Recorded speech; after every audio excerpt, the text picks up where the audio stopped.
Anak saya pertama dulu saya titip mondok di Tebu Ireng.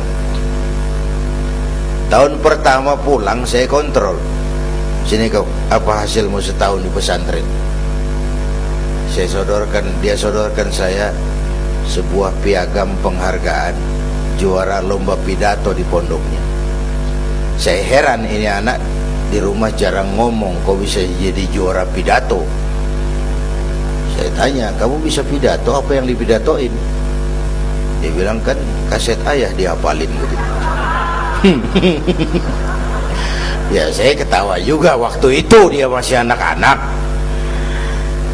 Baiklah, tapi apa cita-citamu? Saya kepengen seperti ayah. Wah, kau ini salah.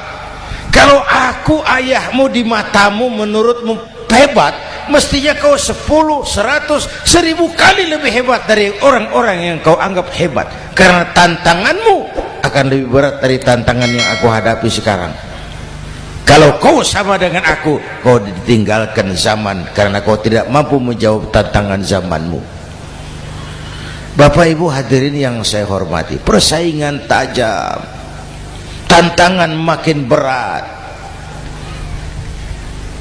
Oleh karena itu diperlukan semangat yang dicontohkan Nabi. Kerja keras, peras keringat, banting tulang. Tidak ada pekerjaan halal yang hina.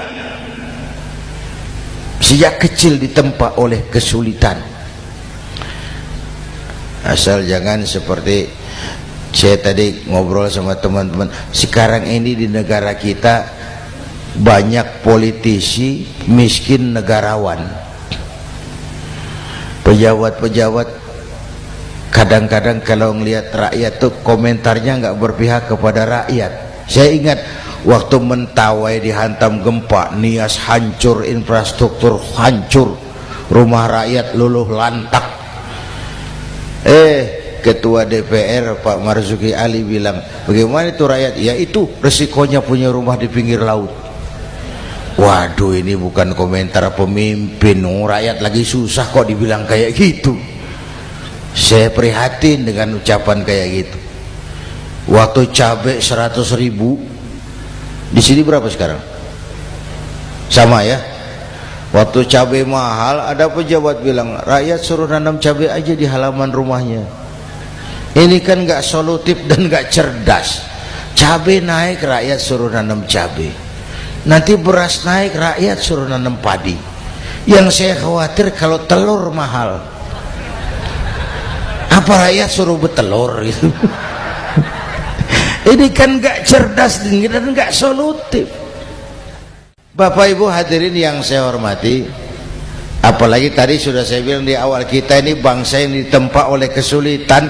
Mau merdeka saja dengan keringat, air mata, darah dan nyawa. Kita tidak boleh cengeng menghadapi kesulitan ini. Tegar, tahan uji, tahan banting, dan seterusnya. Itu hal yang kedua. Yang ketiga, terakhir, Rasulullah itu sosok yang ibadahnya luar biasa. Tadi sudah saya jelaskan sebagian. Ibadahnya luar biasa. Ayo kita bantu keamanan negeri kita ini. Dengan apa? Istighfar. Wa ma kana Allahu mu'adzibahum wa hum yastaghfirun. Allah tidak akan turunkan bencana selagi di tengah mereka masih banyak orang-orang yang istighfar. Rasulullah yang dosanya sudah diampuni sehari 100 kali istighfar. Ayo kita ngobrol ini. Pak, saya ini Zainuddin ini, kalau mengharap masuk surga dengan amal yang saya kerjakan sendiri, rasa-rasanya tipis harapan. Bener. Sholat saya berapa banyak saya tahu. Sedekah saya berapa duit saya tahu. Dosa saya berapa banyak saya tahu. Lalu saya baca sejarah. Nabi Adam dosanya 1, makan buah khuldi, dikeluarkan dari surga. Nabi Adam dosanya 1, dikeluarin. Kita dosanya banyak, kepengen masuk. Ini nggak nyambung ini.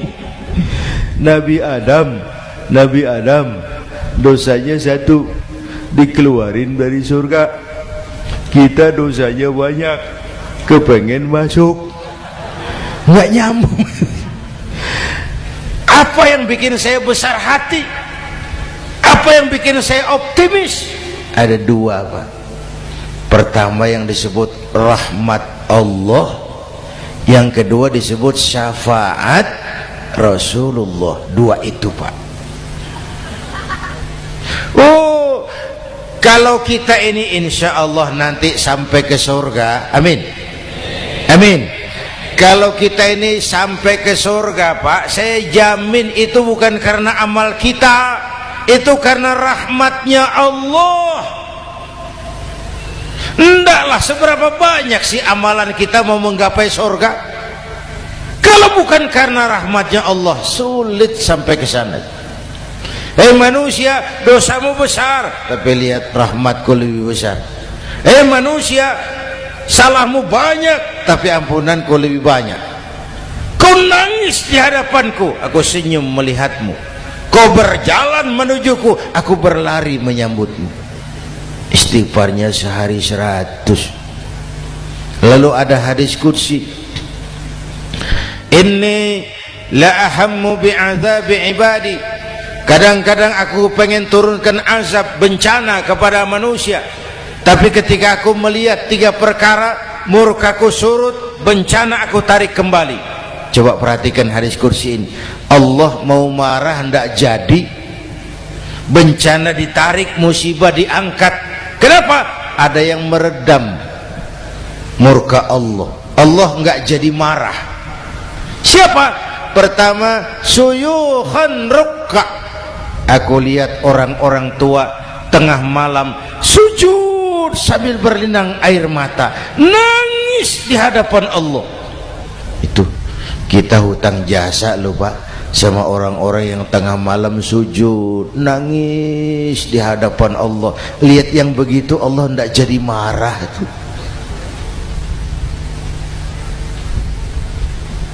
Saya tahu nih bapak-bapak nih, ibu-ibu kan suaminya sering bangun tengah malam ya, Bu. Kencing. Bikin bingung malaikat. Sudah mau ditulis tahajud, kencing doang. Kata malaikat, sialan, hampir salah tulis.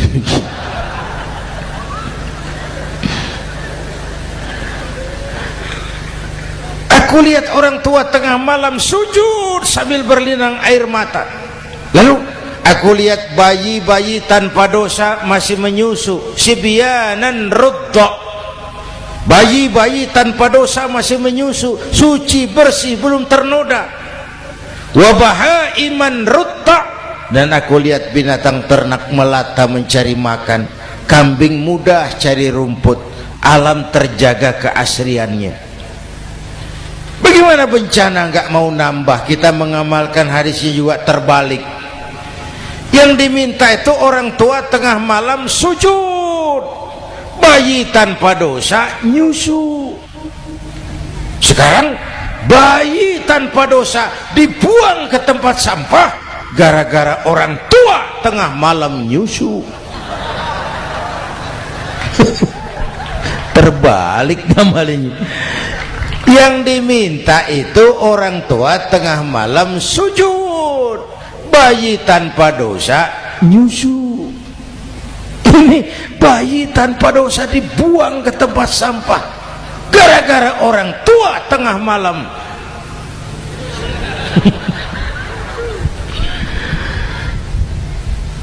Bapak Ibu hadirin yang saya hormati, rahmat Allah kita perlu. Yang kedua, syafaat Rasulullah. Mari saya cerita syafaat sedikit. Ini sudah jam 00:05 ya. Ini kalau hitungan Indonesia ini sudah ganti hari. Jadi inilah ceramah terpanjang di dunia. Bayangkan saya pidato dari hari Selasa sampai hari Rabu.